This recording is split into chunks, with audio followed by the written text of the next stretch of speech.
Thank you, thank you. The approach, let's move on to the approach. The approach is the first and most important part of the hug. It establishes the feel for the hug and whether or not you'll get a hug. So a very important part of the approach is to be decisive. Don't hesitate. Just go for it. Well, not just go for it, but be decisive, and you don't want. That's a bad approach. Okay. All right. Can I get 2 volunteers from the audience to help me demo this? Thank you for coming up. All right, here was move over there. All right, I'll be right in the middle. All right, so there are 3 types of hugs. There's 3 types of approaches. There's the come hither, which is kind of arms out, tilt. Okay, so I'd like you to try. Try this one. Yes, try that hug. Okay, it's all right, but it's very important when doing the come hither is to make eye contact with the other person. All right, so try it again.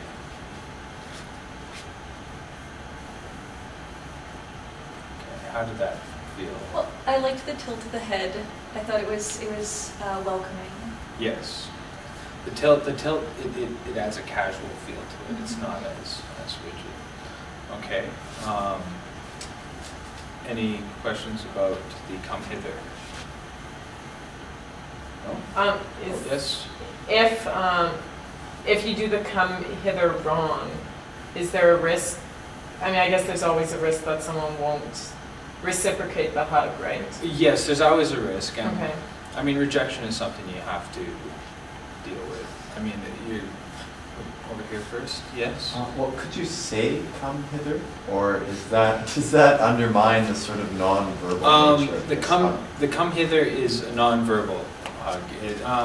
You could say "come hither," but generally people might get freaked out by it. You'd have to really know the person to use. The non-verbal is generally the most socially accepted form. Now, should you be rejected from this come hither hug, what would be the best way to save face and so you don't feel really bad? It's a deflection. So it's like, you know, like if we reject. Okay, we'll try this. Right.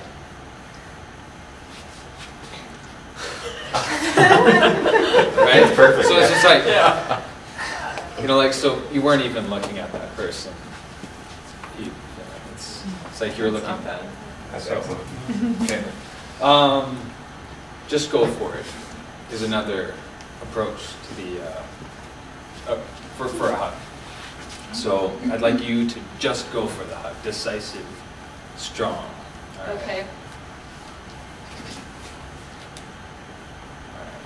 Very good. How did that feel? Felt good. Felt good. Good. Right. How did that look to everyone? Excellent. Honestly, I thought it looked a bit staged. Well, it was. I mean, it was staged. I'm sorry. No, it looked like it didn't look decisive enough on her part. Oh, okay. Yeah. Now, since you knew the hug was coming, do you think you would have felt differently had you not known? For example. That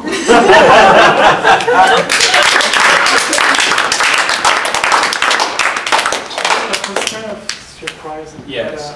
But, Still surprising. But good. Yeah. But yeah, with the just going for it, like you can get a hug. You surprised? Yes. Were you pleasantly surprised or unpleasantly surprised? Pleasantly, actually. Yeah, pleasantly.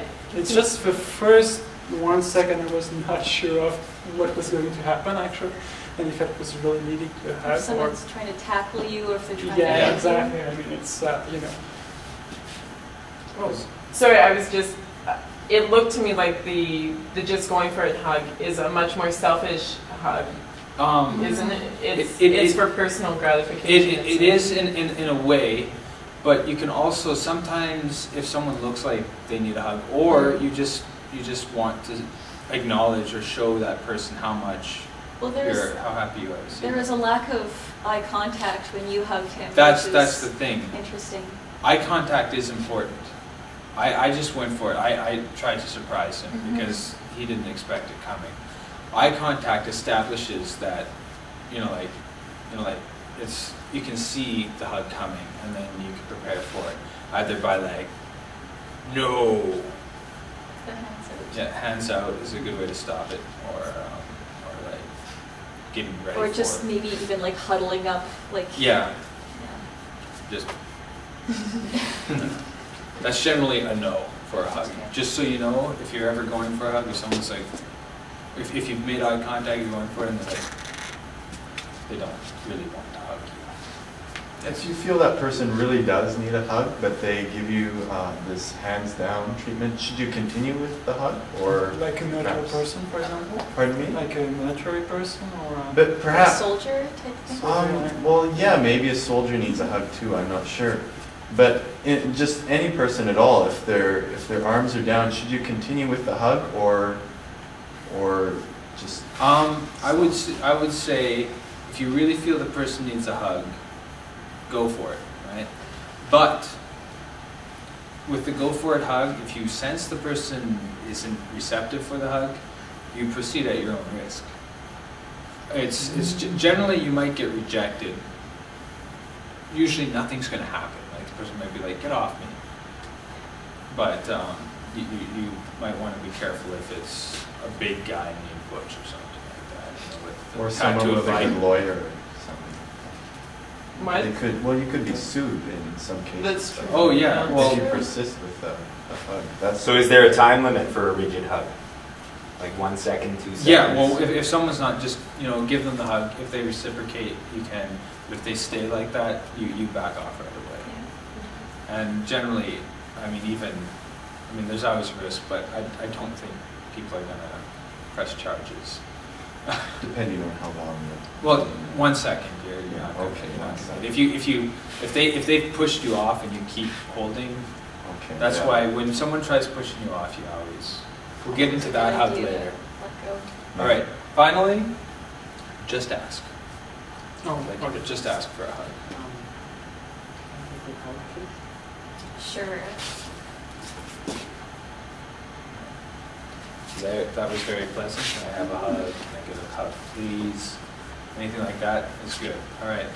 Well, thank you. And Thanks.